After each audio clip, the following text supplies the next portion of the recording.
I want to zoom back to the beginning of Salesforce, one of the most legendary launch events in startup history. Just looking back at that, any lessons from what you did right to get people to pay attention? I'm throwing everything against the wall and looking at what's going to stick. I am looking to try to find the winning tactic and turn it into a winning strategy. Your stock is at an all-time high. I'm curious just what you believe has most contributed to you being able to stay on top and continue to grow. I actually never look at the stock. I find the stock to be very distracting. The stock isn't the goal. That's not why we're doing this. AI is the defining technology of our lifetime and probably any lifetime. When was kind of the moment for you where you started to realize this? I keep having these kind of existential freak-out moments about AI. This is really moving fast. As a founder, you're just like, God damn, I just got used to AI and everyone's wanting to work on AI in my company. Now we got to freaking figure out agents. No. That's a mistake. You want the mindset of, oh, the next thing is coming. I can't wait for the next thing. Today, my guest is Marc Benioff. He's co-founder and CEO of Salesforce, which is the second largest B2B SaaS company in the world, worth around $350 billion at the time of this recording, making $35 billion a year in revenue, and 25 years later, is still growing like crazy and dominating the market.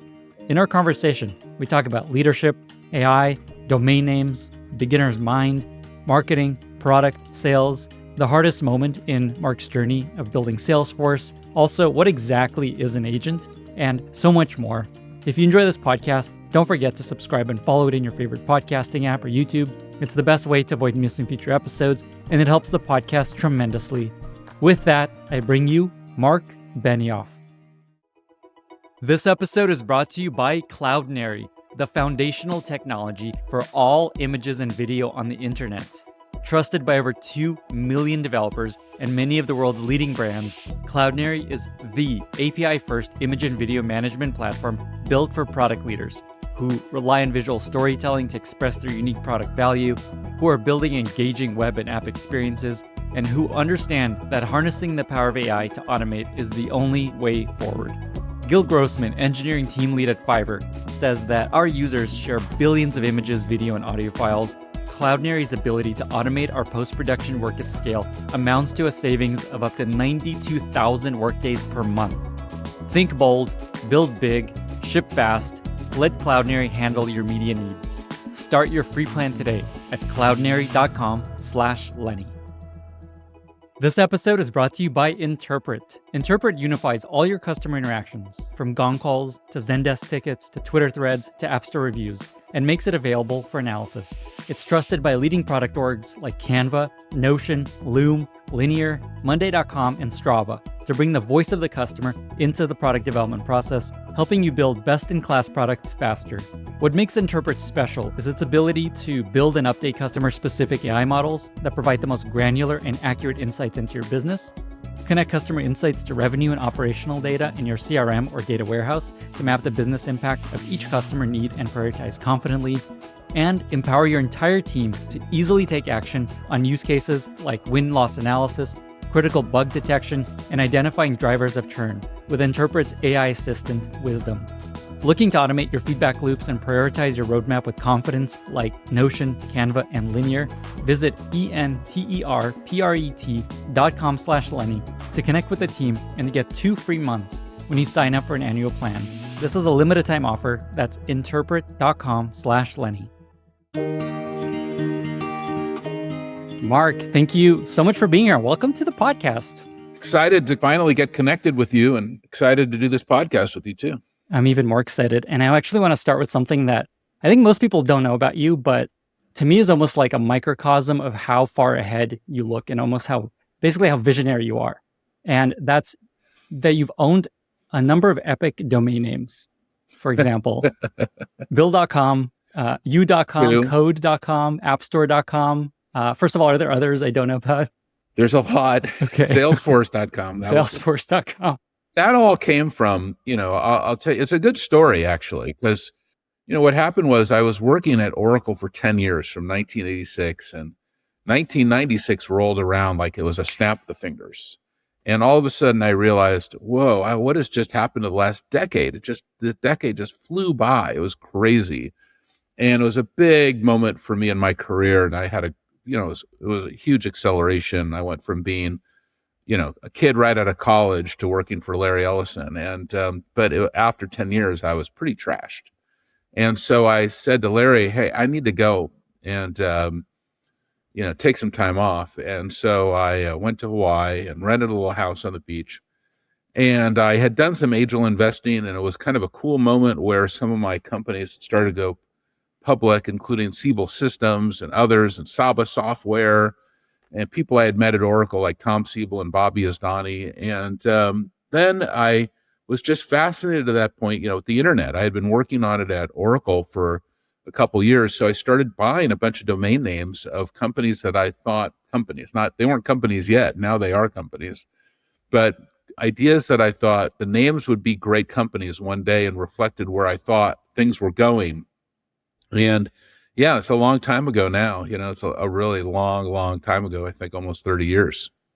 And so one of the domain names you owned was appstore.com, which I know you gifted to Steve Jobs. I read in your book. Is there a story there that you could share? Because that's an epic domain just to gift. It's a great story, but it's really a story about my relationship with Steve Jobs. And when I was, in college in 1984, I had the opportunity to be an intern at Apple. And I wrote the first native assembly language on the Macintosh. It's kind of a crazy thing to be able to say, but it's true that I was writing these example programs for this Macintosh 68,000 development system on these, Apple headquarter buildings in Banley, on Banley Road in Cupertino, and started to have a relationship with Steve Jobs. And that, not that I was actually talking to him, I was like this snot-nosed 19-year-old kid, but he's running around the building and we have this refrigerator over here with all these fruit juices. There's a masseuse over here doing shiatsu massages.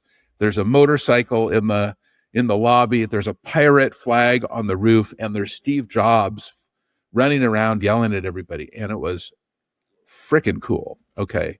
So you can just imagine you're like, whoa, this is like I'm in a movie.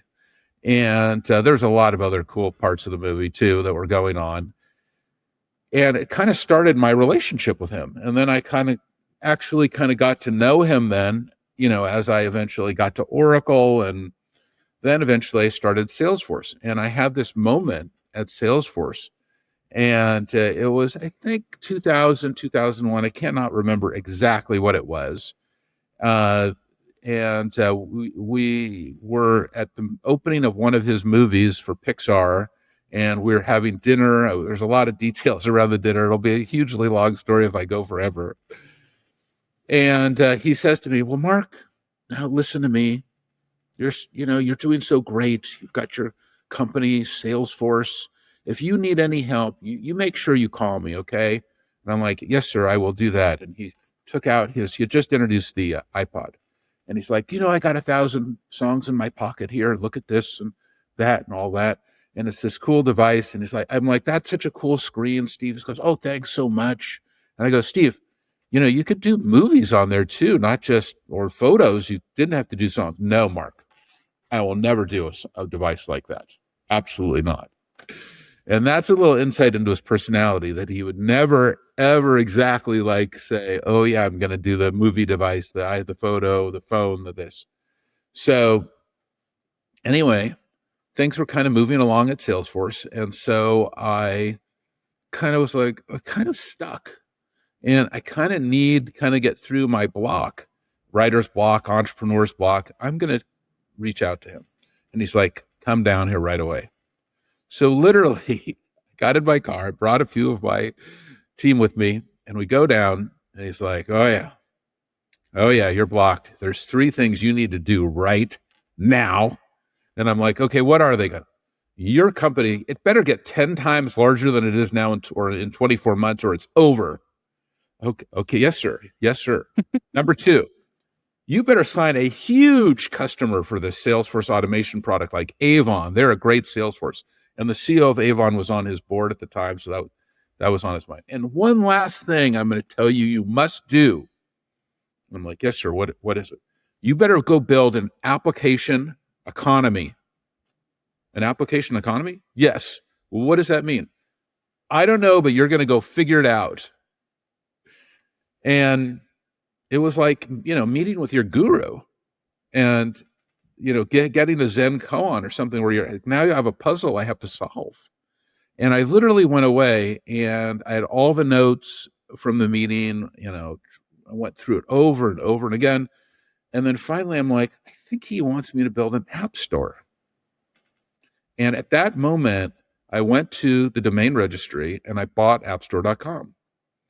And then I started working on it at Salesforce so that we would have the ability with our platform to build apps and then, sell them, and that you could do all these things. So I did all that and, launched App Exchange in like 2005 or 2006. And we didn't call it App Store because when we tested the App Store name in the focus groups, customers were like, this is not an app store. This is an app exchange. We're all going to exchange apps and capabilities with each other. Anyway, it rolled out, iPhone rolled out. And then, he basically said to me one day, hey, come down and see me. This is maybe like a year after iPhone. I'm like, oh, I'll be right down. And I get down there and I have some team members with me and they'd heard this story before, etc. And then we're sitting there like it's the Apple Auditorium. It's not like at a hotel or anything. I remember it very clearly like it was yesterday. And he said, I brought you all down here today. And, he does very, very good theatrical performance. I could never do what he does. It's incredible. He's got the thing. And then he says, and I'm here to reveal to you the App Store. And all of our people go, they take this big breath and they're all like, go white. Because they're like, oh, Mark has been talking about App Store for years. And how could Steve even know? And then at the end of it, it's all over. Everyone leaves the auditorium. They're all going out to play with the App Store and all these things. And I walk down and he's sitting down there by himself, working on something. And he's like in the corner of the stage. I go, hey, Steve, can I talk to you for a second? He goes, of course. Very generous with me, very kind with me. He goes, Steve, I'm going to give you a gift. Wow. But Mark, what are you going to give me?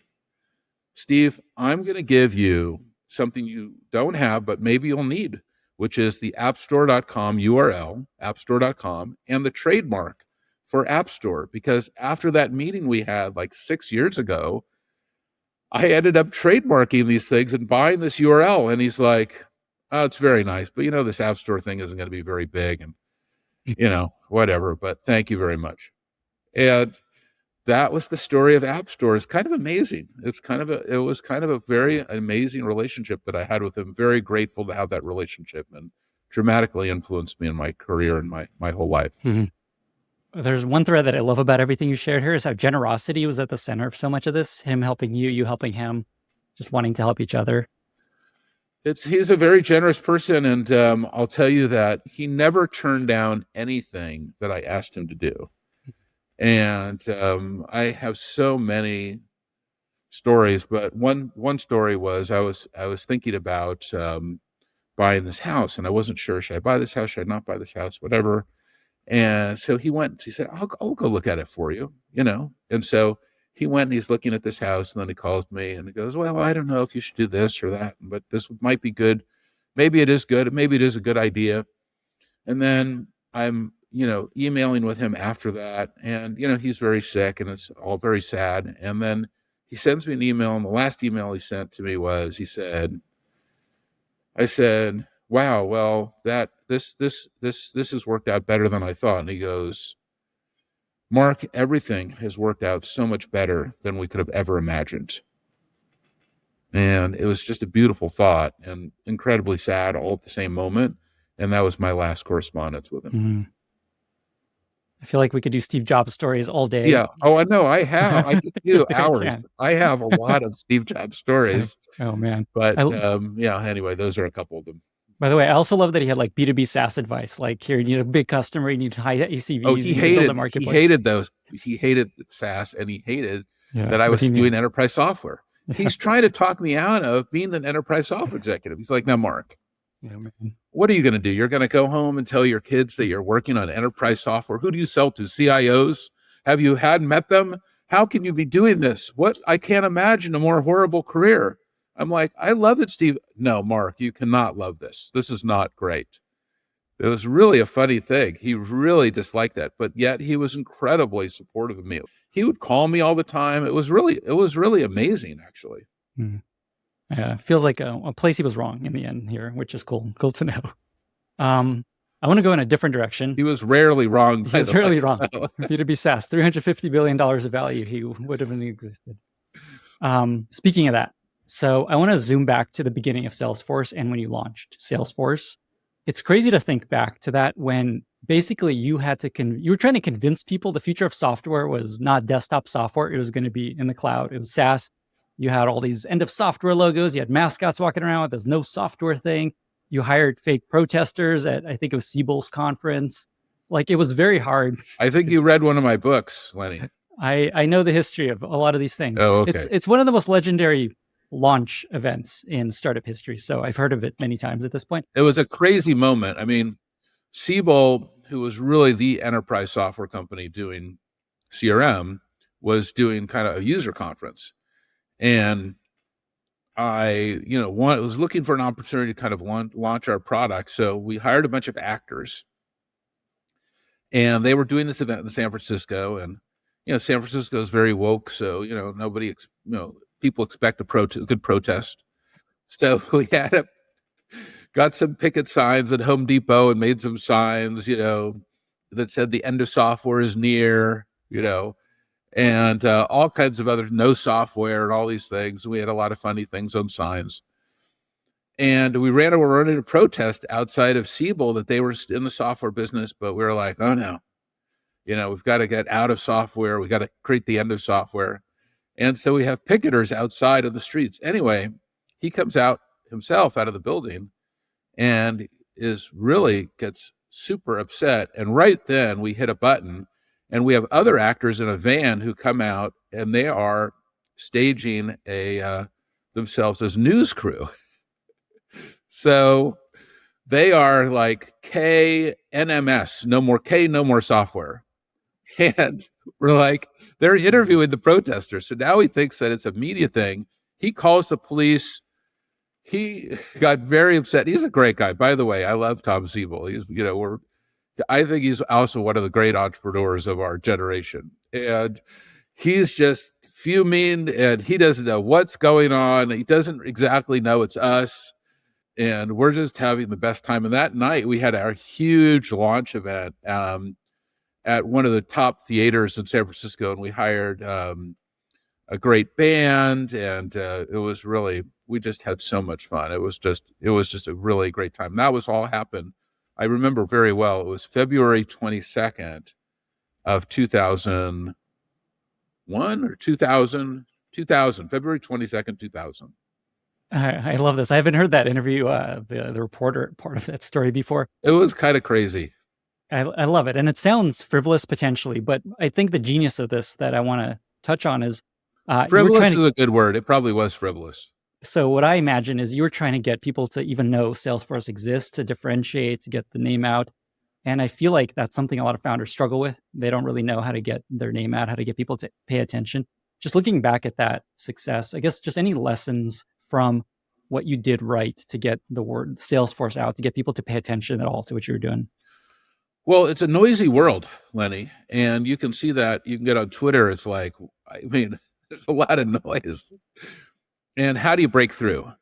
And we have that challenge today. We're introducing a huge new product called Agentforce, and I've only been working on it for a couple months now. I introduced it at our Dreamforce conference, and that was one way, to break through, which was I took our conference and said, it's just going to be about Agentforce. And I really, and I'm trying to think about what are all the things I need to do to get my company 100% on Agentforce, my customers, everyone, because I know I have a window of opportunity here.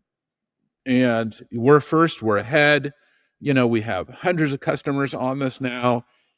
We're on it, which is amazing. We've moved our whole help infrastructure to Agentforce. We're seeing incredible results. We've, cut our human escalation from our support infrastructure down by 50%. We're resolving 83% of all of our inquiries robotically. It's incredible. So now, how do I get that message out? How do I do it globally? How do I how do I find my KNMS moment, where I can come up with something that's viral and exciting. And I'm trying lots of different things. I have Matthew McConaughey and Woody Harrelson, who are two friends of mine, helping me. So they said, we'll cut ads for you. They have not been together in an ad ever. And they haven't done anything together since True Detective. And they're friends of mine. I'm like, again, very generous people to agree to do this. And we've shot 3 ads so far. I put them out on Twitter to get feedback, from folks. Is this a good idea? I am running this help.salesforce.com to show what we can do with it. Is that a good idea? I'm training all my salespeople on how to sell it. Is that a good idea? And I'm running aggressive marketing against Microsoft because they have really a terrible product, Copilot, that I'm have to position against and market against. So, and is that a good idea? Should I be marketing and positioning against them? I'm trying lots of things. And what I'm trying to do, Lenny, is what I recommend to all entrepreneurs, and the message is really in the medium here, which is that I am looking to try to find the winning tactic and turn it into a winning strategy. I don't know actually which one of those things is going to be the most important thing in launching this product. So I'm trying a lot of things, with that old expression, I'm throwing everything against the wall and looking at what's going to stick. And then once I find that thing, I will then grow that as my strategy. And that is what I'm trying to do. I'm even expanding my distribution organization. I'm trying to hire an additional 1,000 to 2,000 account executives just to focus on Agentforce. So I'm trying to do everything I can to get that light switch to go on where I can show customers, this is an incredible opportunity to lower your costs, to make things better, and to show that for the first time, we can have digital labor, that Salesforce isn't just managing your data, but we're a digital labor provider. So this is that moment. There's so much there that I love. This idea of trying a bunch of things, looking for the tactic that becomes your strategy. It feels like also there's this focus of just like go all in and focus on this one thing and then try a bunch of different ways for this one thing that you're focused on to win. There's also an element of, I just had Seth Godin on the podcast, and his, one of his big lessons is be remarkable, create something people remark about. So this celeb sort of oriented ad that you're working on, I think is a really good example of that. Well, that is a key thought though, that he's saying, which is you got to find it, but finding that is the hard part. So you got to be like, you have to be like, one of my friends is Chris Rock, the comedian. And so, what he'll do is he just doesn't go out and do a Netflix special, right? With all of his jokes. He's out there testing his jokes in clubs and doing all kinds of crazy things. I won't go through all the crazy stuff he does to test his jokes. But by the time it gets to the big Netflix special, right, he knows what works and what doesn't work. So that is something that we all have to do as entrepreneurs.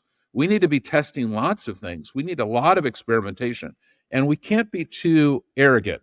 I think another thing that's extremely important is, I have a pretty deep meditation practice for 3-4 decades, which is we have to be cultivating our beginner's mind. We have to kind of use our mindfulness in a way to kind of clear everything out and then kind of get back to what is my beginner's mind. In the beginner's mind, I have every possibility, but in the expert's mind, I have few, and in some cases, maybe none. So I've been doing this a long time. I've been writing software since I'm 15. I'm now 60. That's 45 years. I don't want to have an expert's mind.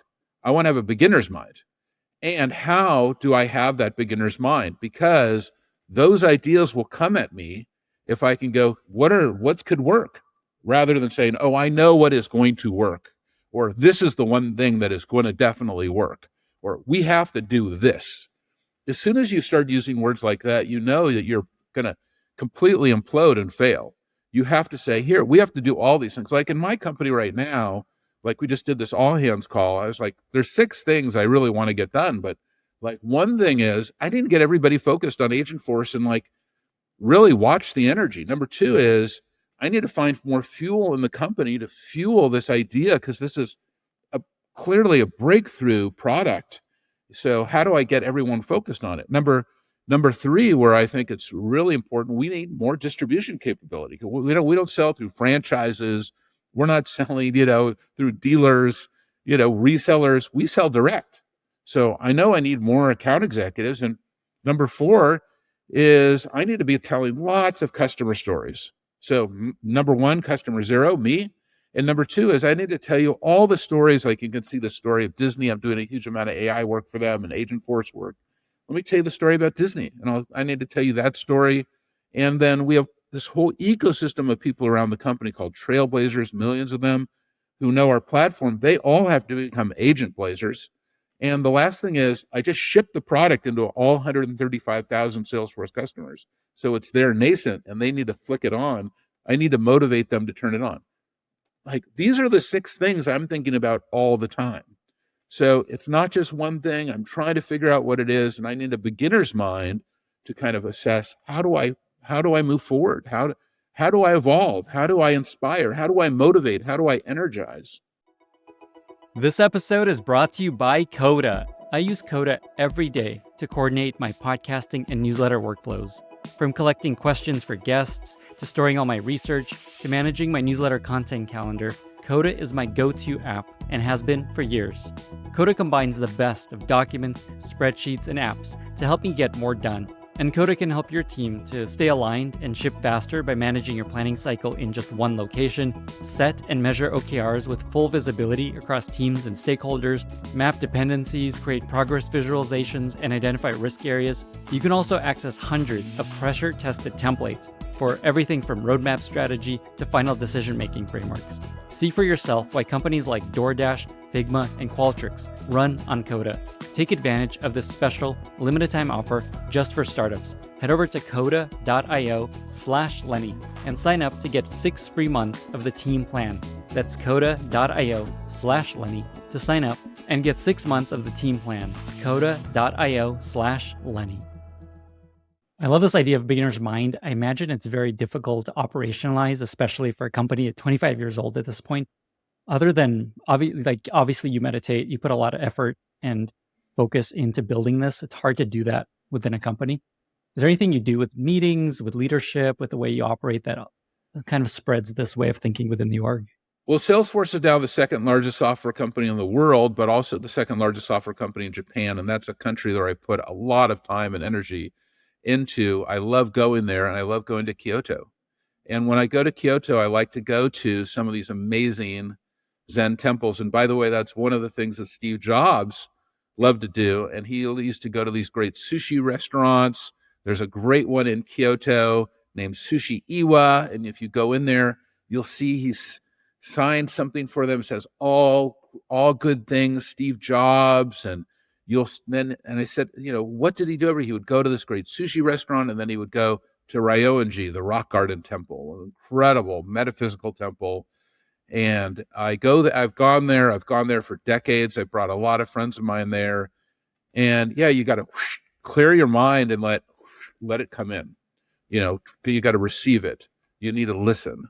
I remember I even brought Neil Young there, the musician, is one of my favorite people in the world. And obviously I love his music. His soundtrack is the soundtrack of my entire life. And we were sitting there and he was so deep in meditation. And then he started walking around and the temple was closing. And then he was in the zone and I didn't want to bother him. But I'm like, I think we got to go. Anyway, it turned out he had written a whole album while we were there in his head, and he was, basically transcribing it all. It was an incredible creative process. Look, we're all writing an album in our head. We're all, what album are you writing? What music are you writing? How are you getting into that zone yourself? If you're you want to be a great entrepreneur. You want to be a great CEO. You got to clear your mind and you got to be ready, to write that music. And that music could be your business plan, your product plan, your product launch plan, like we're talking about for my Agentforce product. But that's what we're all trying to do. And I use a place like Kyoto as a place to do that also, because geography is important. Where you are matters. I know you're in Marin, so Marin County, maybe you go out to the top of Mount Tam, maybe you go to Spirit Rock with Jack Cornfield, and go kind of clear your mind there. But you got to find the place to do that and create the location. It may not be in the office, it may be somewhere else. Mm-hmm. By the way, you have the most amazing friends list, all these folks you mentioned. Okay. I don't know how long this goes. They are cool. I am lucky that I've met a lot of cool people. Yeah. I don't know how I got so lucky to meet some of these people. I want to zoom out a little bit and talk about every month or so, I hear about a startup. I do a bunch of angel investing that's trying to basically disrupt Salesforce, come after Salesforce. They bash your don't kill me for saying this, your user experience. They're like, oh, it's so complicated. It's been around for We are too 25 years. complicated. I agree. Okay. I'm curious just what you believe has most contributed to you being able to stay on top and continue to grow. Like, we're recording this today and your stock is at an all-time high, basically, even Wow. now, I didn't even know that. roughly. I actually never look at the stock. Okay. I find the stock to be very distracting, and Mm. I encourage my employees also don't look at the stock Mm. because the stock is just a reflection. Money isn't the goal, right? The stock isn't the goal. It's coming at the end of the journey. It's like that's not why we're doing this. The journey is the reward. That's also something Steve Jobs would say all the time. Another bow to Steve Jobs here. I think that this is really important. And, I look at myself as a startup. I am a startup CEO. I am a startup entrepreneur. I'm still at the beginning of Salesforce. And no matter what I'm doing at Salesforce, whether I'm the CEO, I'm sometimes the chairman of the board. Like last week, we had a board meeting. Sometimes I'm a, product manager. I'm just, this is a startup. And we're a 25-year-old, 75,000 person, $38 billion, 300 something billion dollar market cap startup. But we're a startup nonetheless. And we have some great products, but we are just starting. And as an example, Lenny, we are just starting the digital labor industry. And we have a product called Agentforce, and we are just starting. We are just at the beginning. I want to bounce around a little bit, but let's talk about Agentforce. I know this is, as you've said, the thing you're most focused on right now. It's a big bet you all are taking. When people hear this word agent, I think a lot of people are kind of embarrassed to even ask, what does that even look like? Like, what is an agent other than, beyond what LLMs are today? Is there an example you could give of something you've seen that maybe blew your mind of what an agent can do? Yeah, I saw it in the movies. I saw it in Minority Report, which was a movie that was co-written by our futurist, Peter Schwartz. And, the Tom Cruise runs into the Gap store and, all of a sudden it says, hey, Tom, have you thought about this new shirt? Look at these jeans. You bought this last time. Now you could try this. You could try that. What about this? What about that? And it knew his history. It understood him. It knew what was going on. This is 20 years ago. And, this whole store changes digitally to reflect, his interest, his ideas, and is starting to talk to him and work with him. That is an agent. It isn't just the agent that we saw in the Matrix, Mr. Smith or whatever it is. It's someone that's working with you. That's an interesting Freudian slip. It's something that is working with you. Could be your piece of software on your phone. Could be a robot that's going to be in your home. Could be your car that is, knows you, understands your preferences, has an institutional memory of you, and now is helping to advise you. And I'll give you an example that, I go into UCSF all the time I'm actually just getting through an Achilles rupture right now. So I've had a lot of interactions and, with the hospital, or you're getting your health care, getting your labs done, getting your physical done, getting your scans done, whatever it is. And there's always these preoperative and postoperative, or pre-procedure and post-procedure things. And you're getting these phone calls. And every time I get a phone call, I'm like, oh, that probably just cost them $100. And we probably could do that a lot cheaper and a lot easier with an agent. And then when I talk to my doctors and nurses at UCSF, they're all burnt out post-pandemic because they're scheduling pajama time to go through all their digital messages at night. It's like a lot of this could be done a lot easier with agents and AI, and we're going to make their lives a lot better, a lot easier, simpler. And some of those things that they're doing, they don't need to talk to me about what my cholesterol number is because I got my labs and the cholesterol number is this number or that number. A lot of this can be done with technology, and then save the parts that are important for them, like when I come to see them, or I want to have a real deeper, more empathetic conversation face to face with, a deeply experienced doctor. That's a whole nother opportunity for me. That is an agent. Or the agent is like, here's an example, like I had a CT scan and you have to drink this contrast, and then all of a sudden the contrast, drink it, but they give it to you through an IV. and then they're taking better pictures, but then you have to drink water to flush the contrast out of your body. And do you think anyone called me and said, hey, did you drink the water? No, nobody calls me to drink the water. You have to remember you're on your own in healthcare in the US. So the agent's going to call you and say, hey, did you drink the water? You take your meds? Do you need to have a repeat lab? You need to go see your doctor again. So the agent is going to be there by your side. So that's a healthcare example. There's a lot of examples that we can probably have. There was just a story in the New York Times, which isn't about agents specifically. It was about comparing ChatGPT to a doctor, where they tested a doctor's ability to diagnose versus a ChatGPT directly, or a doctor plus ChatGPT. And by far the best was just ChatGPT, removing the doctor from the equation. Yeah, they wrote up a clinical study where they actually did kind of looked at in a semi kind of peer-reviewed way that ChatGPT in many cases was giving more accurate diagnoses than a doctor, because the doctor had a more bias coming in working with the patient. So that's super interesting, and I think something that we should probably all look at that study and think about that. Speaking of the New York Times, there's actually this quote I found. You did this op-ed talking about AI. So the quote is, throughout my career in Silicon Valley, I've witnessed numerous waves of innovation, but none compared to the profound impact of AI. AI is the defining technology of our lifetime, and probably any lifetime. When was kind of the moment for you where you started to realize this, where it's like, oh shit, this is not just another cool toy? Well, I keep having these kind of existential freakout moments about AI, and it's happened over a series of decades. But for those of us who grew up with these movies like War Games and Minority Report, or Her, or across the board, or read some of these books, like one of my favorite books on AI is Ghost Fleet. You think about, where are we going with AI? Where are we going with AI? And, with Salesforce, I think about, our journey, and I've been waiting for this to happen, and, trying to bring us along, especially in the last decade with the development of our Einstein platform, and now the development of our Agentforce platform. This week at Salesforce, we'll probably do about 2 trillion AI transactions, with our, total now Einstein and Agentforce platforms. We're definitely the largest provider of enterprise AI transactions in the world, as far as I can tell. And I keep thinking, wow, this is going to get more and more, intense. And one step was we had to automate all these customer touch points. So like wearing my Disney fanboy shirt here, we run the Disney store and the Disney guides, and there's Disney real estate, and there's the Disney Plus call center, and there's every aspect of Disney. When you're a customer, you're interfacing with Salesforce.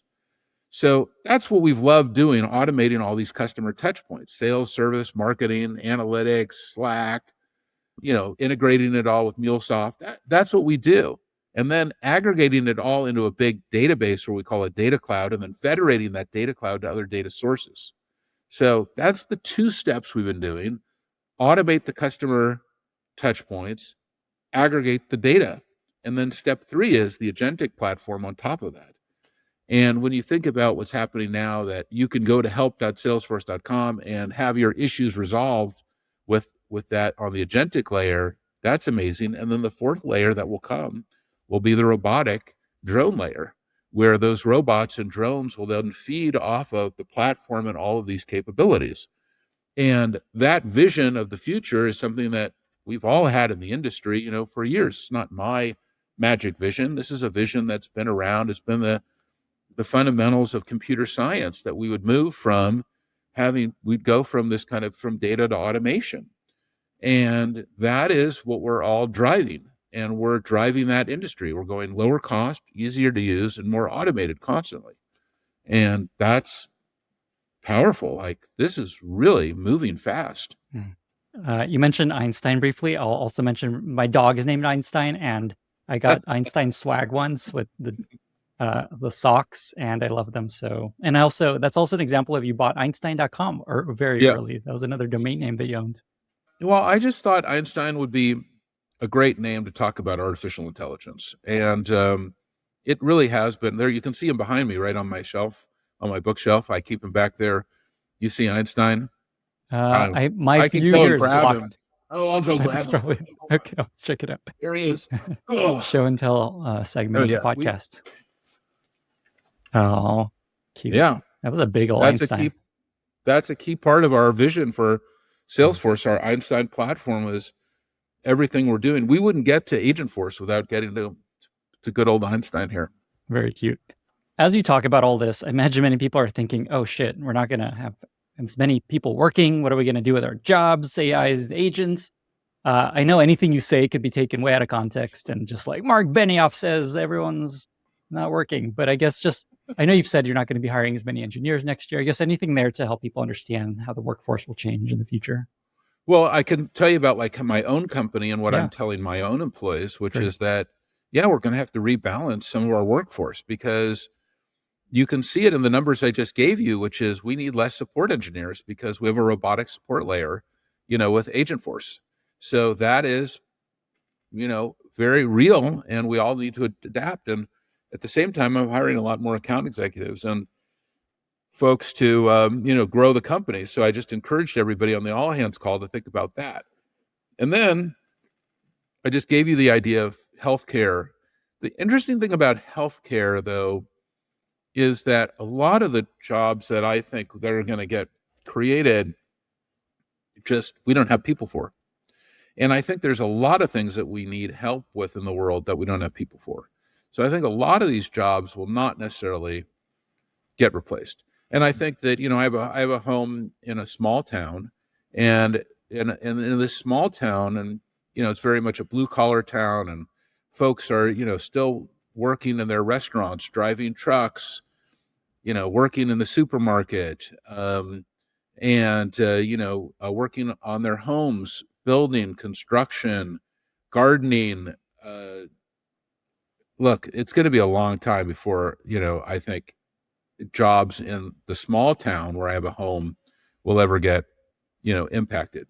But in the large town where I have a home, San Francisco, well, then I just gave you an example where I think that jobs will get impacted. So it'll be a tale of two cities, literally. And I think you will see different impacts in different places.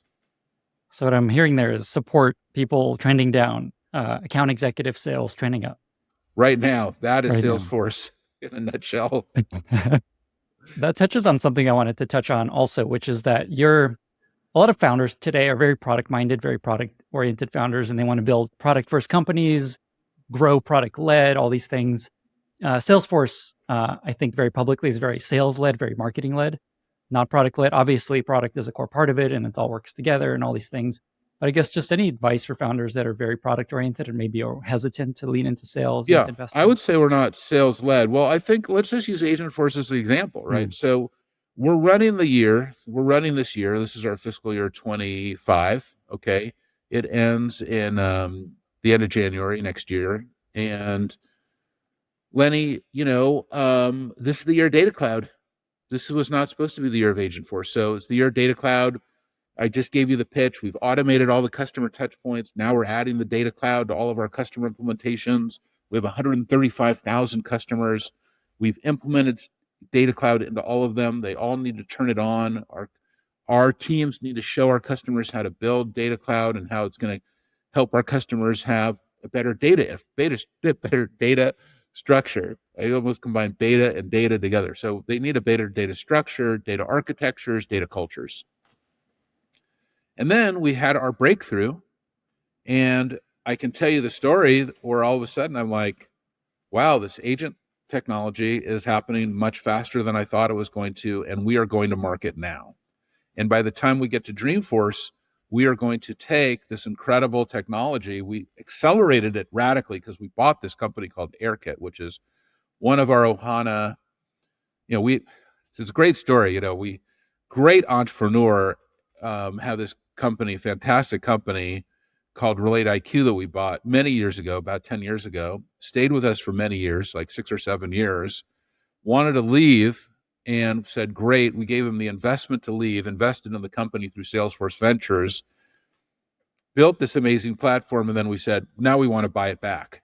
And then he came back about a year ago, and then it just accelerated the agent vision. And then we delivered Agentforce production code at the end of October. So all of a sudden now we are releasing this product. I think it's very important if you're an entrepreneur to realize it's not just about the product. It's not just about sales. It's not just about marketing. It's not just about accounting. It's not just about your investors. It's not just about your employees. It's not just about your stakeholders. It's about everything. So you better be ready to be an orchestra leader. You can't just be playing the clarinet. And I think that's kind of what you're getting to, which is that there's entrepreneurs who are like, I'm just going to play the clarinet.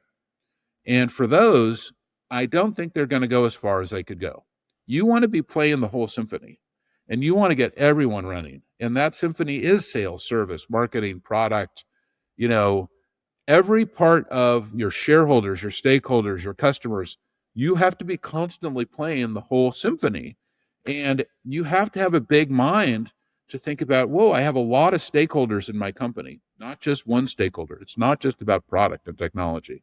And if you're going to narrowcast yourself, you're doing a disservice not just to yourself, but to everybody else as well. Speaking of big mind and beginner's mind, we have a recurring segment on this podcast that I call Fail Corner. And where it comes from is people come on this podcast, they share all these stories of everything's going great, we're killing it, I've had all these successes. And people get discouraged because they hear just like all the people only succeeding when they often fail.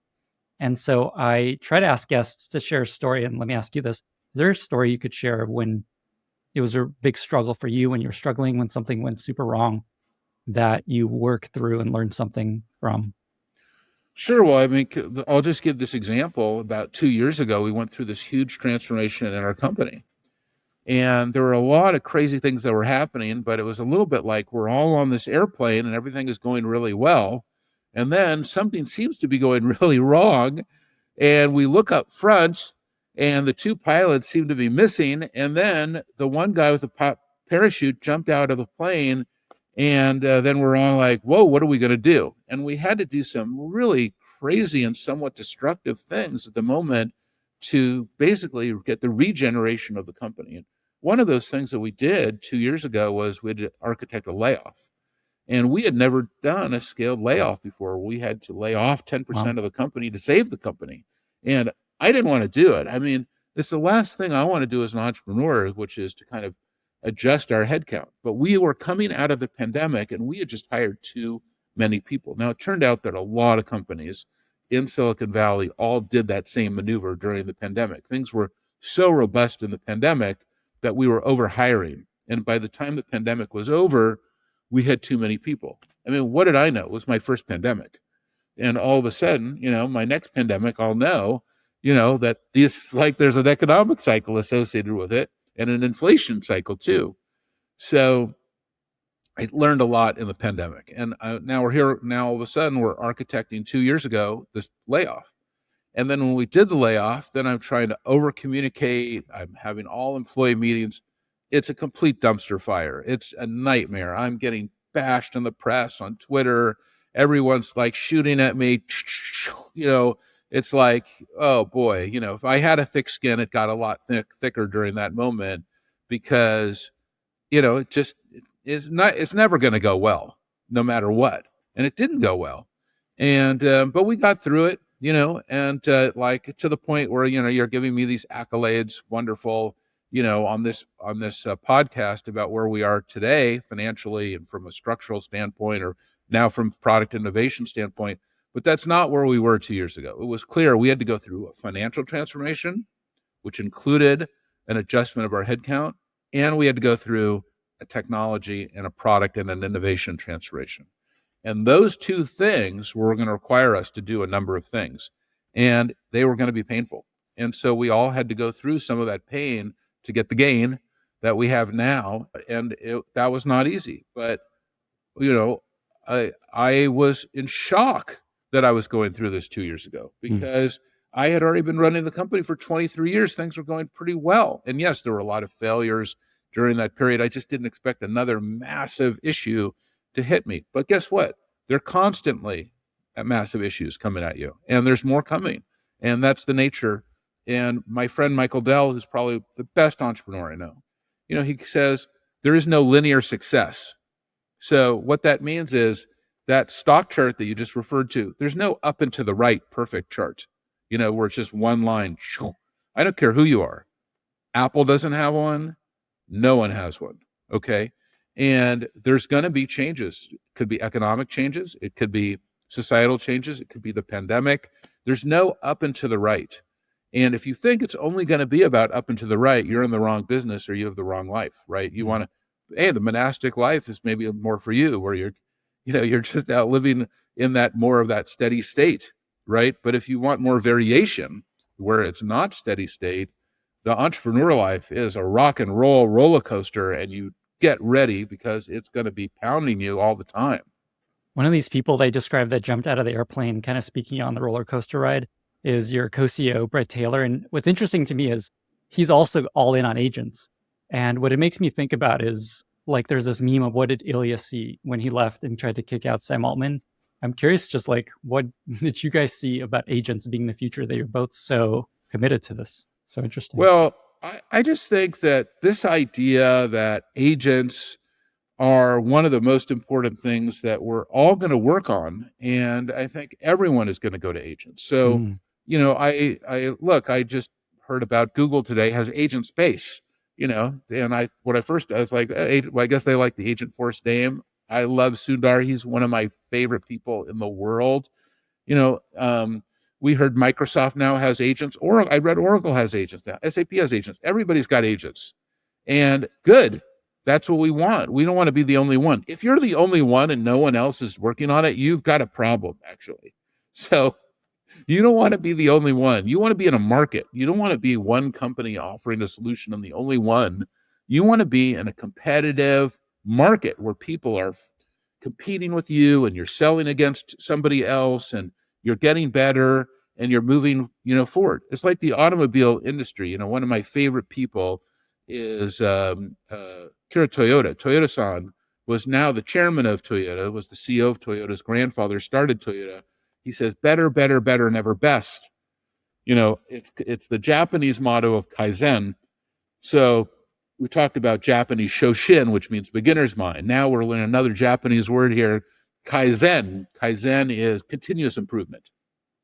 And you need to be doing continuous improvement. And with where we are right now with agents, where every software industry is going to move to agents. We have to, just like every software industry, well, at least in CRM, we're automating customer touch points, data and managing data and data, building that data infrastructure, agents, it's all related. We're all moving in the same direction. I'm just thinking as a founder, you're just like, God damn, I just got used to AI and everyone's wanting to work on AI in my company. Now we got to freaking figure out agents. No. That's a mistake. So that is the mindset you want. You want that mindset. You want the mindset of, oh, the next thing is coming. I can't wait for the next thing. In some ways, you have to be saying, I can't wait for the next failure. I can't wait for the next success. I can't wait for the next innovation. Oh, well, that's innovation overall, right? See, we're in an industry where technology is constantly getting lower cost, easier to use, and more automated. So if you're doing it for 2.5 decades or 4 decades or 4.5 decades now that I've been doing it, when I started in this industry, I started on a computer called the TRS-80 Model 1 with 4K of RAM, and I was doing a podcast recently and they're like, well, who did you sell your first piece of software to? And I said, well, I sold it to C-Load Magazine in Goleta, California, and for $75. For $75, and they said, thank you for. And then they said, oh, that's great. And did you, send them the disc? And I'm like, no, there was no disc. C-Load standard for cassette load in BASIC. That was the command in BASIC, CLOAD, cassette load, CLOAD. That was the command. And so that was the name of their magazine. And then you would get the cassette every month with 5 or 6 things that they had bought from people like me. I mean, they didn't know they were buying it from a 15-year-old kid in high school in Burlingame High School, California. But, I had written the How to Juggle thing, and they bought it for $75. They sent me the 1-page agreement, and I signed it. And then I told my parents, and they're like, what? Huh? You're doing what? Oh, okay, that's nice, honey. Great job. So they didn't understand. Nobody knew. Like, it was crazy. It was like 1979 or 1978. So nobody knew. I was selling software. I was in high school. It was just a moment in time. But I need to have that mindset all the way along, which is, what is the next great thing? What is the next great success? What is the next great failure? And that you're growing, you're evolving, you're learning from that. That's what you want. You want to have that growth mindset, right? You want to embrace that. Does it make sense what I said? Absolutely. So I kind of jumped on that one little thought. Oh, gee, yeah, I've got this now under control, but now I've got agents. So no, what am I going to? It's like, no, that's what you want. And by the way, I want what's after that too, and what's after that, and what's after that. That's what's really exciting about the future. It's coming. Wow. I want to be, one of our customers said this, and people think I said it. It wasn't me. I want to be, I want to get to the future first and welcome our customers there. That's what I think is, by the way, that's what I think Elon Musk does so well. Like, he's like, I don't know what all the crazy things he's doing to see the future. He's clearly doing some unusual things. But then he's like, yeah, we're going to have robots in the future, and brain machine interfaces, and driving electric cars, and all of these things are going to be happening in the future. And, I'm going to have 10 companies that are going to do all of them. Wow. He's not only thinking about it, he's doing them each. Amazing. Amazing. No one like this. Yeah. Never seen anything like it. Don't understand how it is even possible. Same. Mark, I know you have to run. This was incredible. I think this is a beautiful place to end it. Oh, Lenny, it was so much fun. I've been looking forward to being on your podcast and talk about entrepreneurship. And thanks for everything you're doing for the industry and for entrepreneurs everywhere. Same, Marc Benioff. We're all so grateful to you. Oh, bye now. Thank you. Bye. Bye, everyone. Thank you so much for listening. If you found this valuable, you can subscribe to the show on Apple Podcasts, Spotify, or your favorite podcast app. Also, please consider giving us a rating or leaving a review, as that really helps other listeners find the podcast.